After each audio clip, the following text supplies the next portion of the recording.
Hello friends, welcome my YouTube channel education is a vision. आइए दोस्तों, आज हमारे यहाँ पर इंग्लिश फाउंडेशन क्लास है। और इंग्लिश फाउंडेशन में हम पढ़ रहे थे दोस्तों आर्टिकल टॉपिक। आर्टिकल में हम ये जान रहे थे कि हमने ए एंड द का यूज पढ़ लिया था दोस्तों। ए एंड द का यूज हम पढ़ लिया था। और अब हम पढ़ रहे थे नियम यहाँ पर कि द का यूज कहाँ नहीं किया जाता है, द या दी का यूज कहाँ नहीं करते हैं। ये हमारा चैनल है दोस्तों, education is a vision. YouTube पर जाइए, सर्च कीजिए, सब्सक्राइब कीजिए, शेयर कीजिए। और इंग्लिश क्लासेस चल रही है हमारे दोस्तों। और हमारा आज का जो क्लास है वो फाउंडेशन बैच का है इंग्लिश में। और आर्टिकल हमारा टॉपिक चल रहा था पार्ट नंबर 11, जिसमें हम ये सीख रहे थे दोस्तों कि आर्टिकल का यूज कहां पर करना चाहिए। उसको तो हमने जान लिया था, लेकिन कहां नहीं करना चाहिए उसके बारे में पढ़ रहे थे दोस्तों। इंग्लिश सीखे आसानी से, ये हमारा मेन पर्पज है कि हम उस तरीके से, उस बेहतरीन तरीके से आपको पढ़ाएंगे ताकि आपकी इंग्लिश एकदम मजबूत हो जाए। और बिल्कुल बेसिक से दोस्तों फाउंडेशन बैच चल रहा है। और फाउंडेशन बैच का मतलब यही होता है बिल्कुल एकदम जीरो से लेवल, जो जीरो लेवल से लेकर के हाई लेवल तक हम आपको इंग्लिश से परिचय करवाएंगे। जब हमने आर्टिकल की शुरुआत की थी दोस्तों फर्स्ट क्लास से, तब आपको बिल्कुल बेसिक लेवल से किया था हमने। और अब जब हमारी लास्ट क्लास है, फाइनल क्लास है, तो हम आप पहुंचे हैं कंक्लूजन, तब आप इनको भी देखना ये कितने हाई लेवल के हैं। वो रूल्स जो आप कभी इनसे परिचित हुए नहीं, आपने 10th कर लिया, 12th कर लिया, कॉलेज कर लिया इंग्लिश कंपलसरी से, और इंग्लिश की आप तैयारी भी कर रहे हो एसएससी के लिए, एसबीआई के लिए, बैंक पीओस के लिए, एसओस के लिए, SSC, JE, CGL, CHSL, MTS के लिए, उनमें इंग्लिश मोस्टली आती है, यूपीएससी के लिए भी खासकर। तब भी आप उन चीजों को जितना डीपली पढ़ पाते हो नहीं पढ़ पाते हो, उस चीज को हम यहाँ पर लेकर के आए हैं। अब कितना डीपली है टॉपिक, वो आप पूरी वीडियो देखोगे तब पता चलेगा कि नॉलेज कहाँ से मिलती है और कहाँ कहाँ इनका यूज होना चाहिए, कहाँ नहीं होना चाहिए। पूरा एक एक चीज हमने दोस्तों बारी बारीकी से, तभी 11 वीडियो बन गई। 11वीं वीडियो हमारी क्यों है? क्योंकि हमने एक ही टॉपिक के ऊपर हम 11 वीडियो बना रहे हैं। इसका मतलब समझ रहे हो कि वो टॉपिक कितना डीपली हो सकता है, कितने बेस से हमने उसको उठाया, कितने हाई पर ले जाकर छोड़ रहे हैं, और आप उसको देखोगे तो पता चलेगा। चलिए दोस्तों आगे बढ़ते हैं। और हम यहाँ पर नियम नंबर 15 पढ़ चुके थे। चलिए रूल नंबर 16 देखते हैं। Rule number 16। रूल नंबर 16 क्या है दोस्तों? कुछ ऐसे सेंटेंस होते हैं,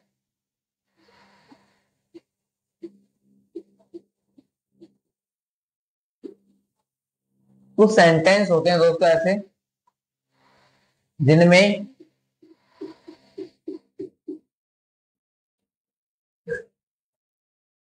प्रीपोजिशन के बाद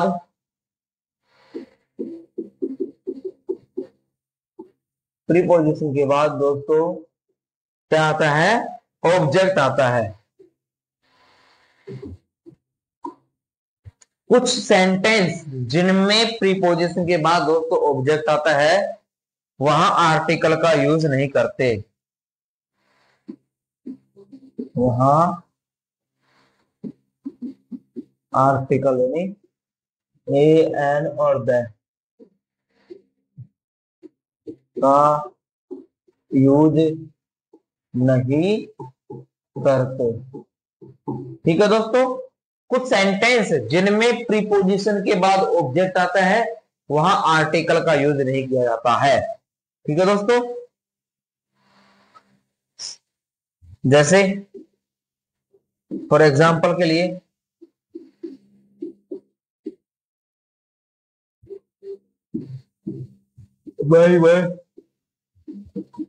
bye train, at stand, by name,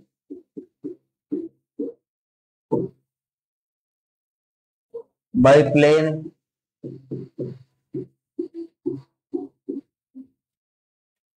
in jail,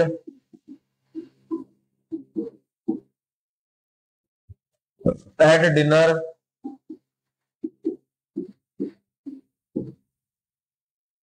underground,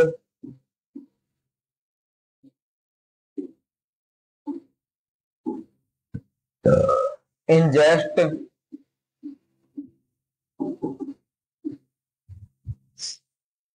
by water,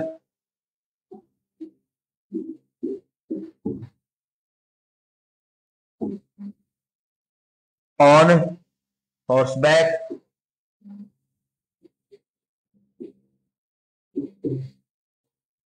eight sunset,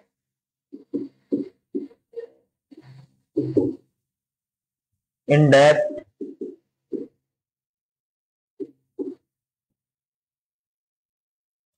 in hand,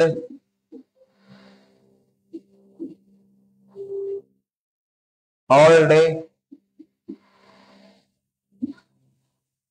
all night, at noon, at night,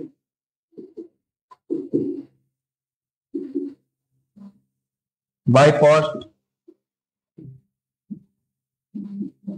etc. तो ये है दोस्तों, देखो ये वो प्रीपोजिशन है जिनके बाद ऑब्जेक्ट आ रहा है और उस कंडीशन में इनके साथ किसी भी आर्टिकल का यूज नहीं किया जाएगा। दोस्तों हम टॉपिक ये पढ़ रहे थे ना कि आर्टिकल का यूज कहां करना चाहिए कहां नहीं करना चाहिए, तो वो इस तरीके से एक रूल ये भी है कि जहां पर सेंटेंस के बाद प्रीपोजिशन में किसी भी सेंटेंस में प्रीपोजिशन के बाद यदि ऑब्जेक्ट आता है उस कंडीशन में हम आर्टिकल एन डी का यूज नहीं करते। ठीक है दोस्तों, बात समझ में आई? चलिए आगे बढ़ते हैं। Rule number 17।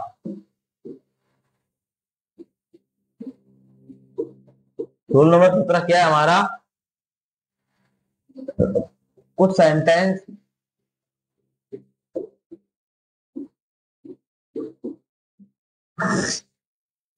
जिनमें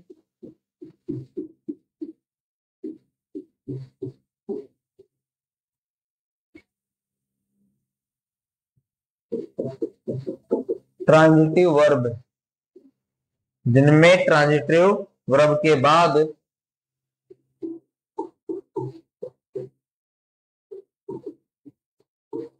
ऑब्जेक्ट आता है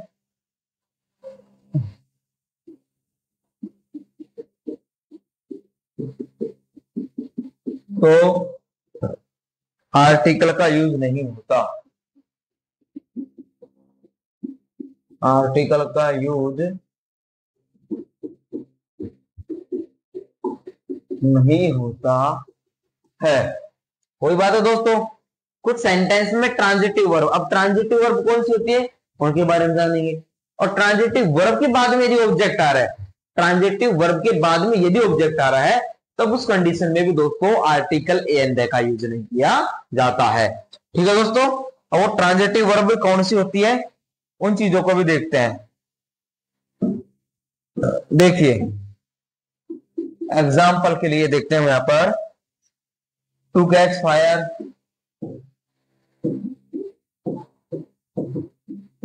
है ना। फिर उसके बाद में आएगा to leave school,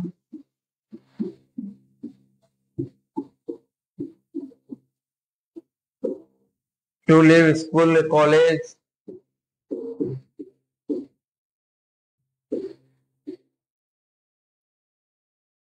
to give ear,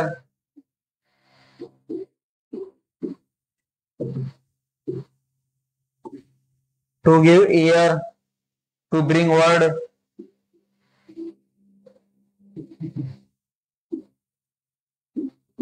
to bring word. उसके बाद दोस्तों टू ले साइज, टू ले साइज हो गया, to lose heart,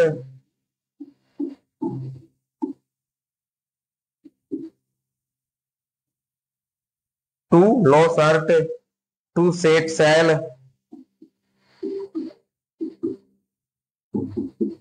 to set sail हो गया, टू सेंड वर्ड,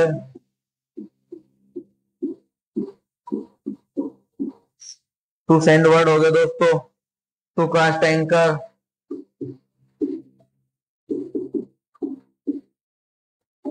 etc। अब यहां पर देखो दोस्तों, हमेशा टू के बाद ही फर्स्ट वर्ब आ रही है। टू के बाद में यदि फर्स्ट फॉर्म आ रही है, ठीक है दोस्तों, और ये ऑब्जेक्ट आ रहा है किसके, ट्रांजिटिव वर्ब में। Transitive verb two plus first form है, उसके बाद कोई सा ऑब्जेक्ट आ रहा है, तो उस कंडीशन में भी दोस्तों आर्टिकल ए एन दे का यूज नहीं किया जाएगा।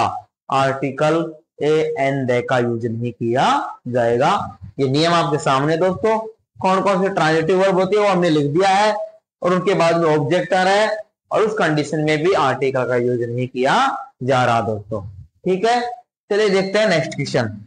नेक्स्ट रूल देखते हैं दोस्तों।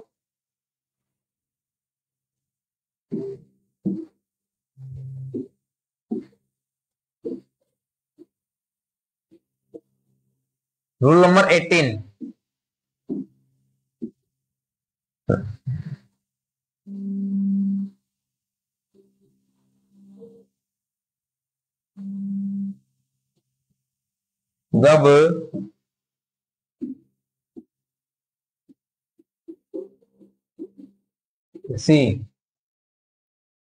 जब किसी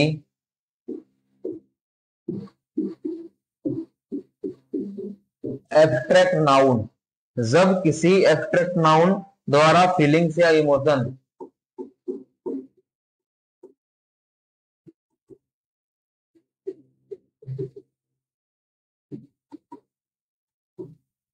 जब किसी एब्स्ट्रैक्ट नाउन द्वारा फीलिंग्स या इमोशंस,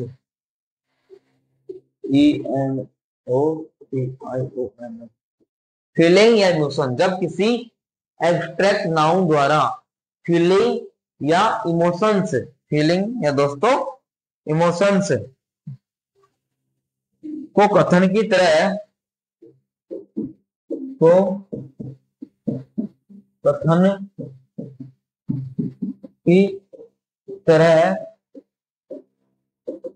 व्यक्त किया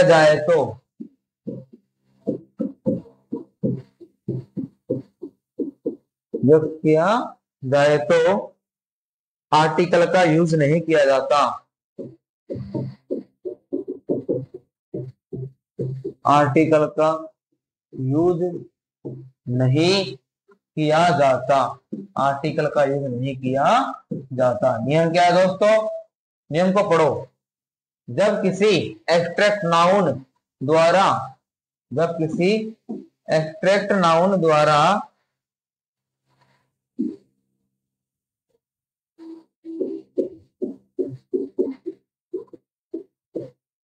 फीलिंग्स या इमोशन को कथन की तरह व्यक्त किया जाए तो आर्टिकल का यूज नहीं करते हैं।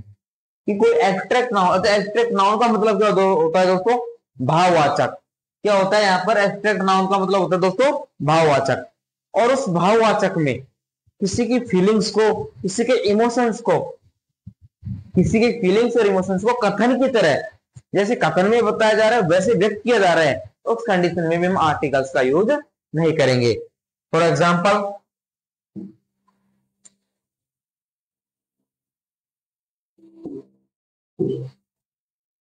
एग्जाम्पल के लिए देखिए दोस्तों,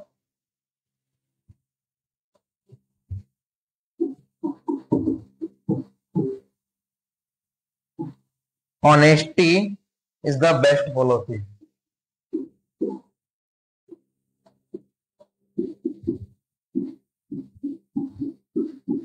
honesty is the best policy.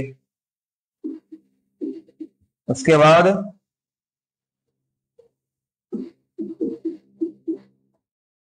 virtue has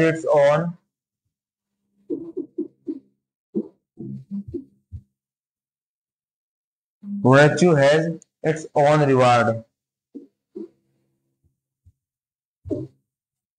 ये देखो, ईमानदारी अच्छी नीति है, ईमानदारी अच्छी नीति है। अब इस बात को हम जैसे बोल रहे हैं तो उसमें इमोशंस आ रहे हैं, भावनाएं आ रही हैं। ईमानदारी की बात करें दोस्तों, और एक अच्छी नीति है, उस तरीके से virtue has its own reward, कि सच्चाई अपना खुद का ही पुरस्कार रखती है, एक तरह से इसका अपना खुद का एक इनाम है।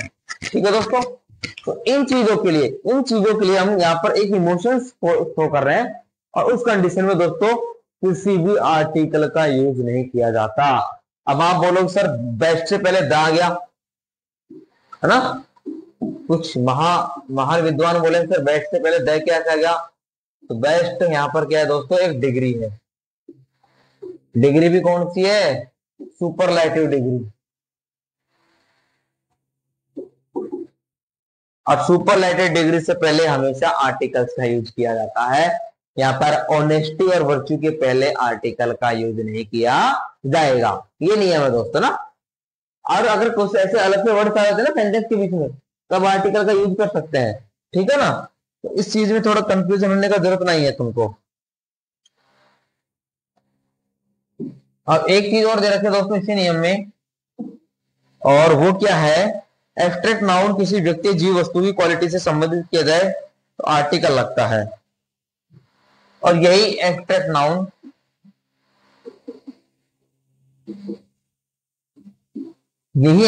नाउन किसी व्यक्ति या जीव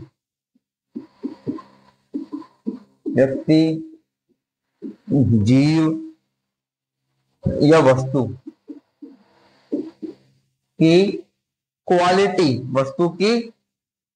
क्वालिटी से संबंध हो, वस्तु की क्वालिटीज को स्थापित करने पर, को दिखाने पर ए एन या दी का यूज कर सकते हैं। यदि एब्स्ट्रैक्ट नाउन किसी व्यक्ति जीव वस्तु की क्वालिटीज को दर्शाए, उनको दिखाए, तब दोस्तों ए एन डी का यूज किया जाता है। ठीक है, चलिए आगे देखते हैं इसमें सेंटेंस किस प्रकार के हैं, थोड़ा सा उन सेंटेंस को जान लेते हैं। He possesses the swiftness of a tiger। ये हो गया दोस्तों। उसके बाद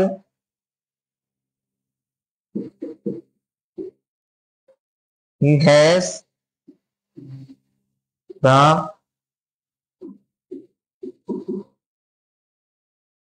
cunningness of crow। ये देखो दोस्तों, अब इसमें द का यूज किया जा रहा है, स्विफ्टनेस और कनिंगनेस। तो ये इन यहाँ पर टाइगर की और क्रो की उनकी क्वालिटीज को बता रहा है दोस्तों। ठीक है, उनकी क्वालिटीज को यहाँ पर भाव बता रहा है, उनकी क्वालिटीज के बारे में हमको अंदाजा लगवा रहा है दोस्तों। तो उस अंदाजे के लिए यहाँ पर हम द आर्टिकल का यूज कर सकते हैं। ठीक है, चलिए नेक्स्ट रूल लिखते हैं, रूल नंबर 19। रूल नंबर 19 क्या कह रहा है उसके बारे में जानकारी लेते हैं दोस्तों। जब कॉमन नाउन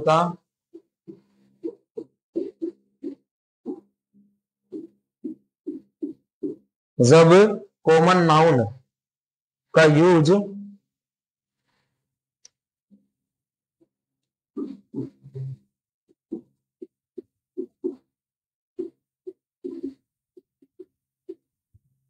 विस्तृत अर्थ में किया जाता है तो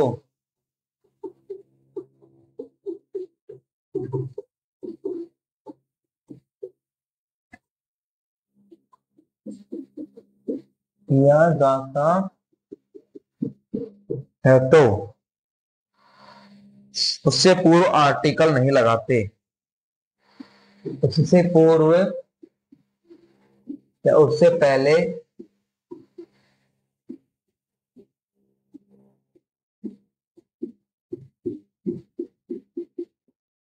आर्टिकल नहीं लगाते।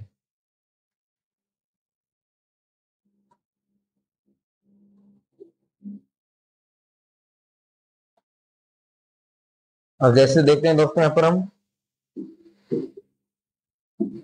एग्जाम्पल देखो, एग्जाम्पल क्या कह रहा है, man is an intelligent animal.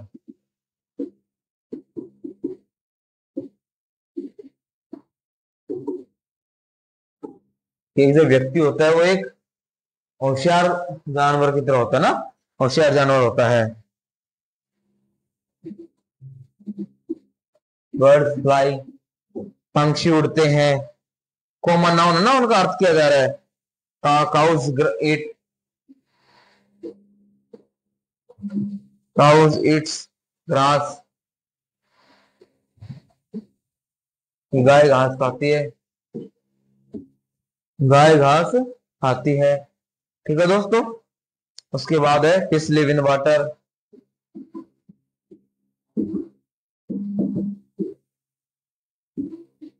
कि मछली पानी में रहती है। तो देखो दोस्तों, नियम क्या है हमारा कि कॉमन नाउन का यूज, जब कॉमन नाउन है, कॉमन बोलते हैं सामान्य नाउन ना, एक तरह से कॉमन नाउन को बोलते हैं दोस्तों जातिवाचक संज्ञा। क्या बोलते हैं? जातिवाचक संज्ञा। और जातिवाचक संज्ञा का यूज एक विस्तृत रूप से किया जा रहा है उस स्वयं के लिए, उस कंडीशन में भी आर्टिकल्स का यूज ना करेंगे। अब आप बोलोगे सर यहाँ पर एन क्यों आ गया? तो भैया यहाँ एन इस मैन और एनिमल के लिए नहीं आया है, ये एक इंटेलिजेंट वर्ड के लिए आया है। यहाँ पर एक शब्द के लिए यहाँ पर आई जो वोवेल्स आ रहा है उसके लिए आ रहा है। बर्ड्स फ्लाई, पक्षी उड़ते हैं, है ना। अब पक्षियों की जाति उड़ना उनका काम है। काउज ईट्स ग्रास, जो गाय है वो घास खाती है। ठीक है दोस्तों, उस प्रकार से फिश लिव इन वाटर, मछली जल में रहती है। तो इन भावों में भी हम आर्टिकल्स का यूज नहीं करेंगे।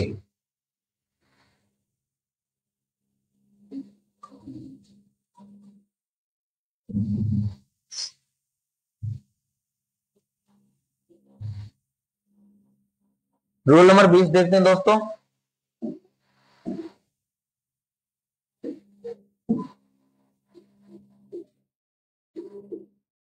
रूल नंबर 20,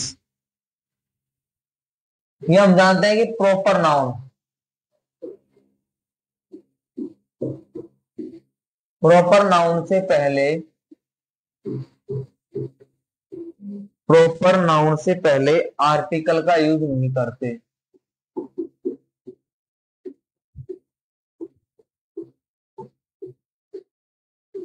यह हम अच्छी तरह जानते हैं दोस्तों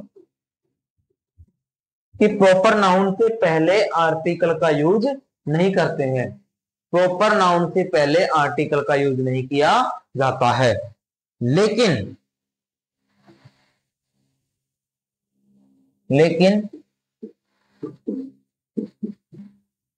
यदि प्रॉपर नाउन को सेंटेंस में, लेकिन प्रॉपर नाउन किसकी तरह दोस्तों? यूज एक कॉमन नाउन की तरह हो रहा है।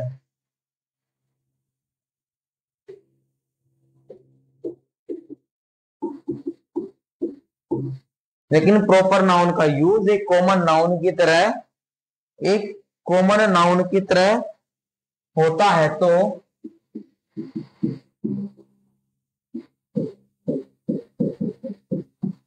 तो आर्टिकल का यूज करते हैं, आर्टिकल का यूज करते हैं। ठीक है दोस्तों, नियम क्या है? प्रॉपर नाउन से पहले हम आर्टिकल्स का यूज नहीं करते हैं। ये बात तो आप जानते अच्छी तरह से। जो प्रॉपर नाउन है हमारी ना, व्यक्तिवाचक संज्ञा, उससे पहले दोस्तों आर्टिकल्स का तो यूज किया नहीं जाता, नहीं किया जाता है ना। इस बात को आप अच्छी तरह से जानते हो। लेकिन ये जो उस प्रॉपर नाउन को हम सेंटेंस में एज ए कॉमन नाउन, एक जातिवाचक संज्ञा की तरह हम उसको यूज ले रहे हैं, उस कंडीशन में फिर उसके साथ में आर्टिकल्स का यूज किया जाता है और आर्टिकल्स को हम वहां पर लगाते हैं। दोस्तों ये बात आपको अच्छी तरह समझ आ जानी चाहिए। क्या? ये बात आपको अच्छी तरह समझ आ जानी चाहिए कि जब प्रॉपर नाउन से पहले आर्टिकल का यूज नहीं करते, लेकिन प्रॉपर नाउन से पहले या प्रॉपर नाउन का जब यूज एक कॉमन नाउन की तरह करते हैं तो वहां पर उस कंडीशन में हम आर्टिकल्स का यूज कर सकते हैं। अब सेंटेंस देख लीजिए दोस्तों।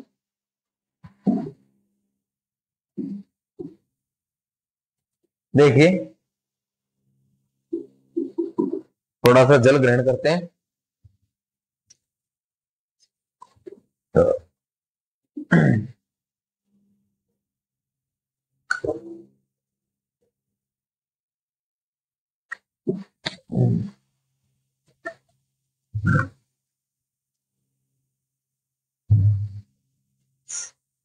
ये देखिए दोस्तों,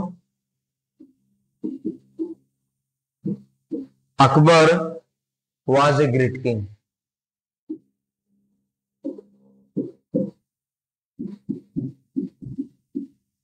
अकबर एक महान राजा, अकबर एक महान राजा था। ग्रेट किंग, महान राजा। ठीक है दोस्तों, अकबर की यहां पर एक महान राजा था।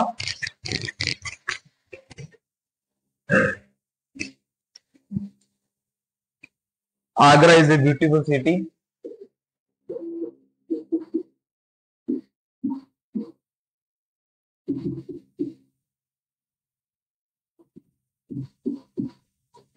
Agra is a beautiful city. ठीक है दोस्तों,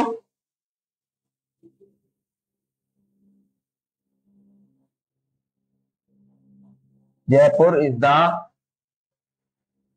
PARI Paris of India.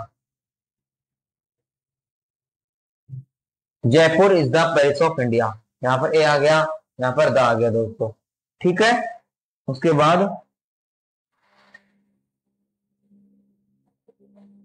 Rahul is the Virat of our college.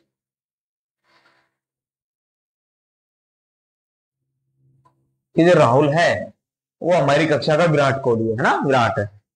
तो यहां पर देखो दोस्तों, ये जो अकबर है, आगरा है, ये क्या है, एक तरह से हमारे प्रॉपर नाउन है दोस्तों। ठीक है, फिर वहां पर कॉलेज, एक विराट है, इंडिया है ना, पेरिस है, और क्या है दोस्तों, यहां पर स्विट्जरलैंड है। इन वो जो चीजें हैं उनका यूज एक कॉमन नाउन की तरह हुआ है। तो उस कंडीशन में दोस्तों हमने आर्टिकल ए एंड द का यूज कर लिया।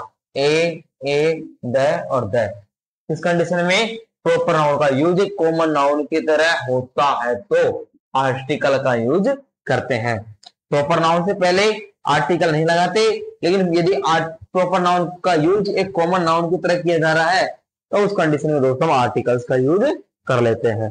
समझ में आ गया ना चीज।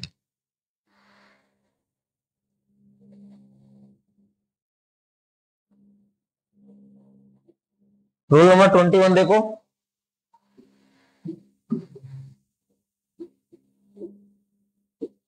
Rule number 21। रूल नंबर 21 क्या कह रहा है, यदि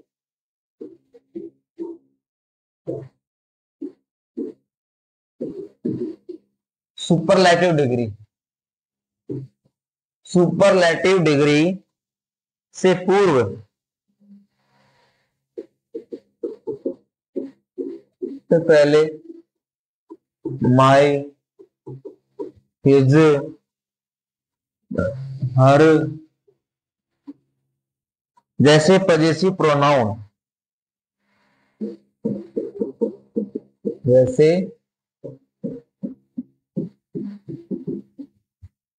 पजेसिव प्रोनाउन आने पर द नहीं लगाते हैं।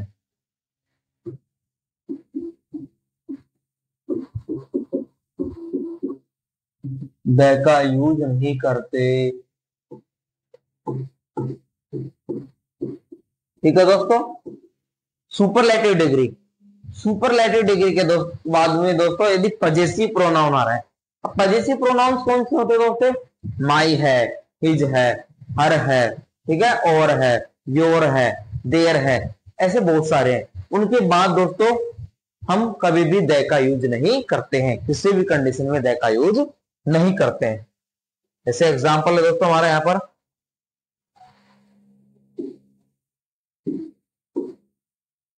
देखो, और एग्जाम्पल हमारा क्या है, उस चीज को भी हम आप आसानी से देख सकते हो। He is my best friend, he is my best friend. माई आ गया दोस्तों, माई के बाद में बेस्ट सुपरलेटिव डिग्री है लेकिन नो आर्टिकल। ठीक है, राम इज बेस्ट फ्रेंड,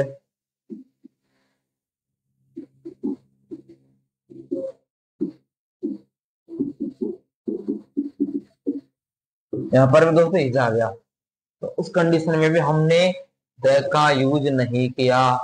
ठीक है, सुपरलेटिव डिग्री से पहले पॉजिटिव प्रोनाउन आने पर भी द का यूज नहीं करते, द का यूज नहीं करते। ठीक है दोस्तों, आ रहा समझ में?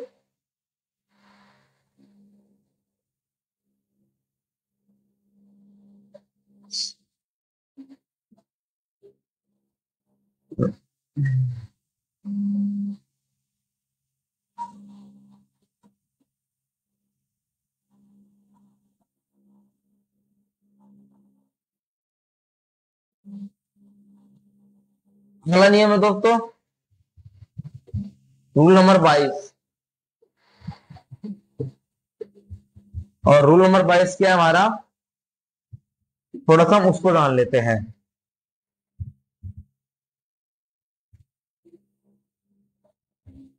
देखो, कोई भी वर्ग का कार्य है,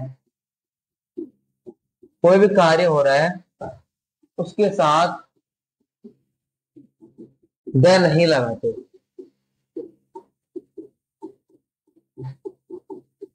ठीक है, किसी भी कार्य वर्ग के साथ द का यूज नहीं किया जाता, किसी भी कार्य के साथ द का यूज नहीं किया जाता। For example,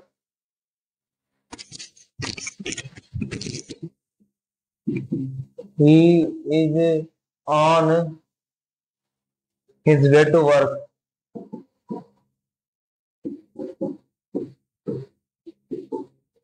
he is on way to work, he is at work, he is at work, they have not back from work yet, they have not back from work,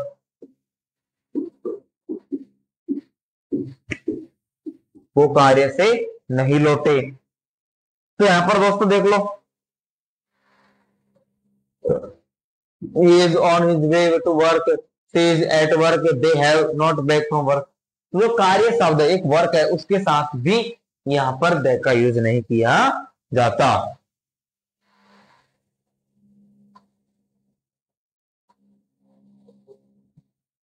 आगे देखते हैं दोस्तों,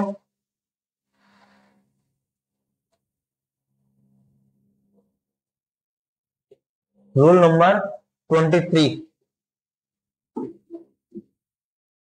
rule number 23, office का प्रयोग जब position के संदर्भ में हो।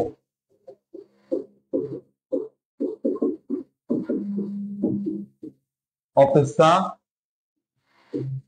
यूज जब पोजीशन के संदर्भ में हो तो,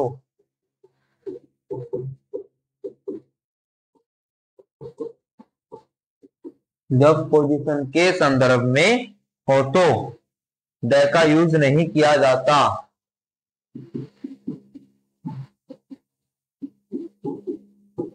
द का यूज नहीं करते।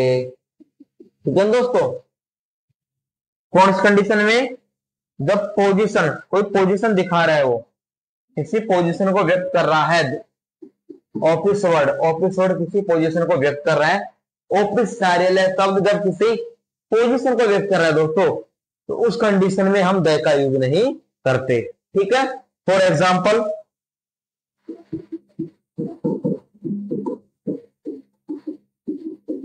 he is in office, position,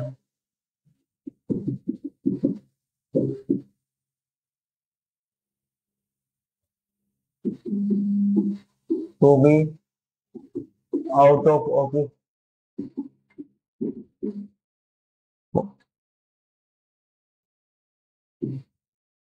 है ना, यहां पर पावर में है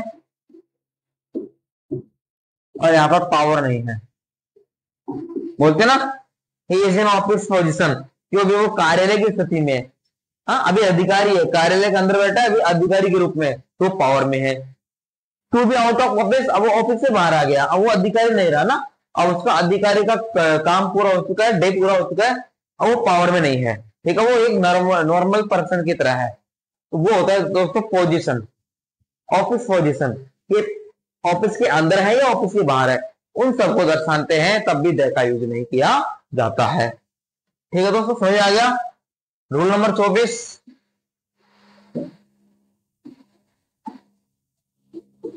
रूल नंबर 24 का कह रहा है, ये कह रहा है कि टाउन का प्रयोग सब्जेक्ट के टाउन या स्पीकर के अर्थ में हो तो टाउन से पहले दे नहीं लगाते।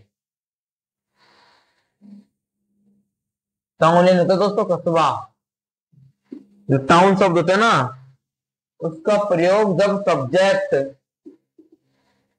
ठीक है, सब्जेक्ट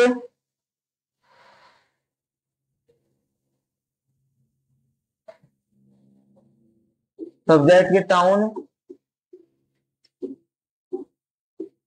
या स्पीकर के टाउन,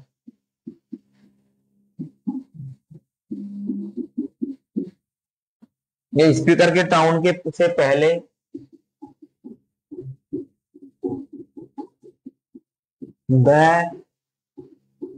नहीं लगाते, नहीं लगाते दोस्तों ना, द का यूज नहीं किया जाता है। फॉर एग्जाम्पल, एग्जाम्पल के लिए दोस्तों है, we go to town, we go to town sometimes to meet our mother,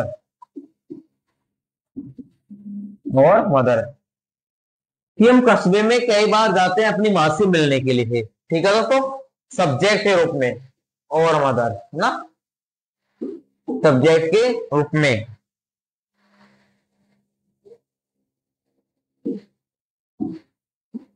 We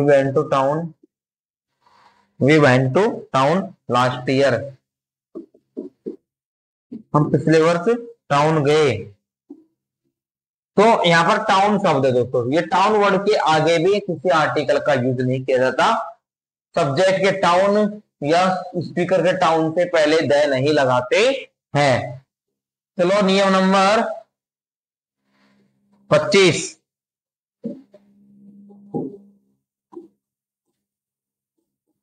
rule number 25 क्या दोस्तों,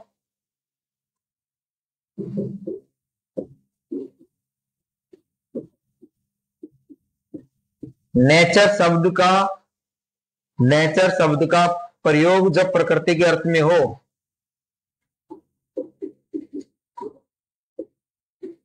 जब प्रकृति के अर्थ में हो, नेचर शब्द का प्रयोग हो।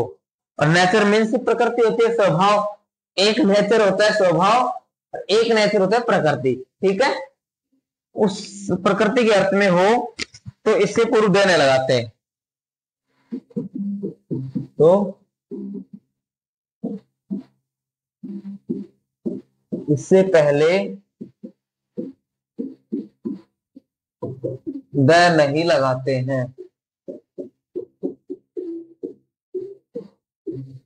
इससे पहले दोस्तों द नहीं लगाते हैं। For example, if you interfere with nature you will suffer for it.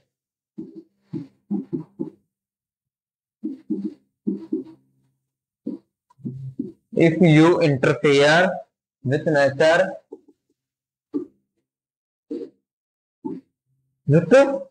you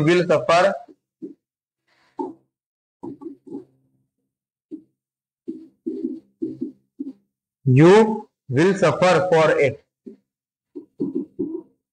कि आपने यदि इंटरफेयर नहीं किया नेचर के साथ तो आप इससे पीड़ित हो जाओगे ना। तो हमको प्रकृति से थोड़ा बचना भी चाहिए दोस्तों, इसके साथ खिलवाड़ नहीं करना चाहिए। व्यू नंबर 26, और वो क्या कह रहा है, गेम्स के नाम के पूर्व द का प्रयोग नहीं करते।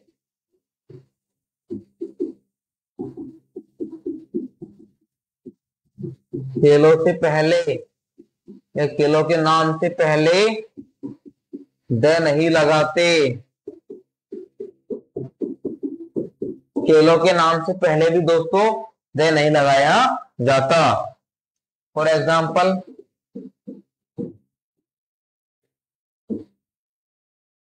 आई प्ले गोल्फ, मैं गोल्फ खेलता हूं।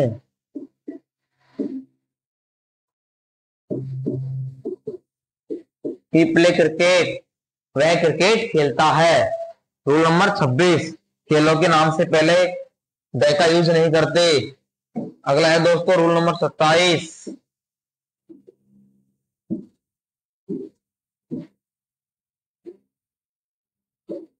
रूल नंबर 27, और वो है दोस्तों सीजन के नाम के पूर्व द का यूज नहीं होता। सीजन, सीजन जानते हो ना, ऋतु।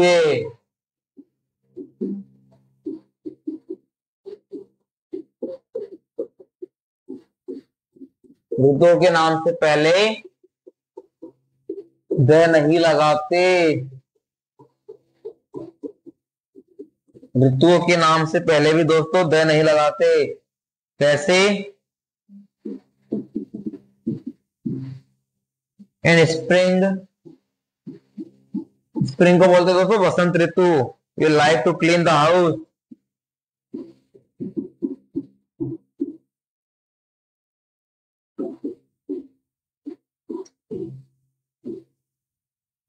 अब आप बोलोगे सर हाउस से पहले दिया गया, मैटर ये नहीं करता, मैटर यहां पर स्प्रिंग कर रहा है ना।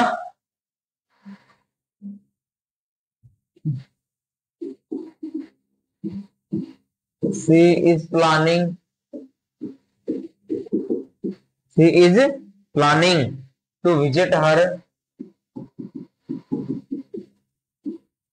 To visit her parents in winter.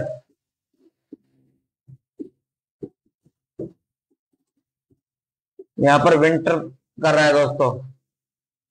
तो सीजन्स, ऋतुओं के नाम के पहले भी दोस्तों द का यूज नहीं करते। Last and final rule number 28 दोस्तों, आर्टिकल का यहीं पर समाप्त होगा।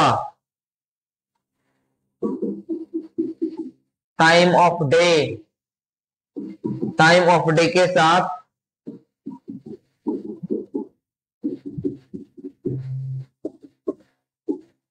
द नहीं लगाते। टाइम ऑफ डे के साथ द नहीं लगाते। For example,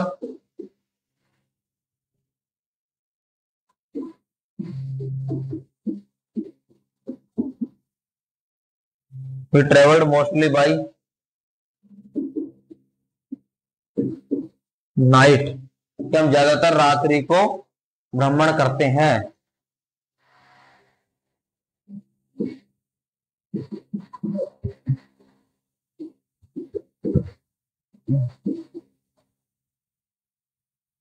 We will be there around midnight.